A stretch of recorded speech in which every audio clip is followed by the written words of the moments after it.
Wow!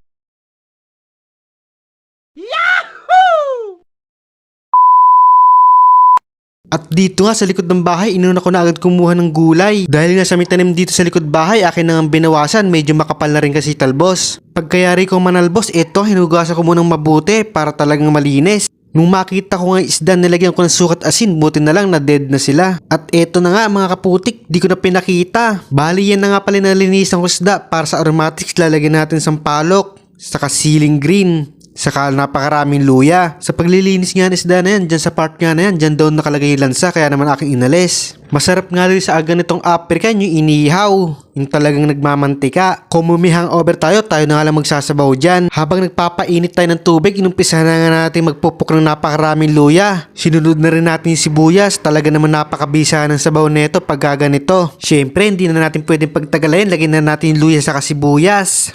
Hihintay lang natin siyang kumulo dyan. Nung umuwi ng iluya sa kasibuyas, talaga namang kulong-kulo na yan. Kaya eto nga, ilalagay na rin natin yung isda. Sadyang hindi ko nalin yung taba ng isda na yan para talaga naman napakalasa ng sabaw. Akala ko nga aapaw siya, buti nga lang natansya ko yung sabaw niya.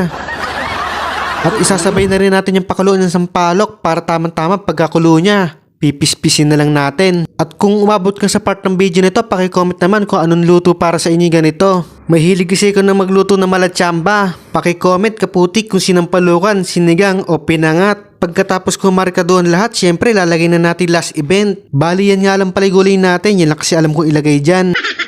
At sa wakas mga kaputik, eto nga natapos na tayo magluto. Kaya naman hindi na natin pwedeng pagtagalin pa. Kaya eto na nga mga kaputik ang aking pinakiintay. Siguradong tanggal lang ang over ko dito. Kaya naman aking nang kinuha yung agad yung taba. Oh yeah. Sabay idadaldak natin dyan sa may bagoong.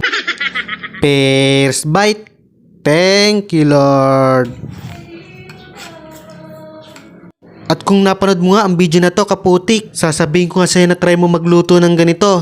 Malambot na, hindi pa matinik. Mabisa di sabaw niya, pangtanggal ng hangover. Sa part nga ng ulo, yan talaga paborito ko. Dahil sa part nga na yan, andyan nga yung mga malinamnam. Mahilig ka rin ba sa malasa at malinamnam kaputik?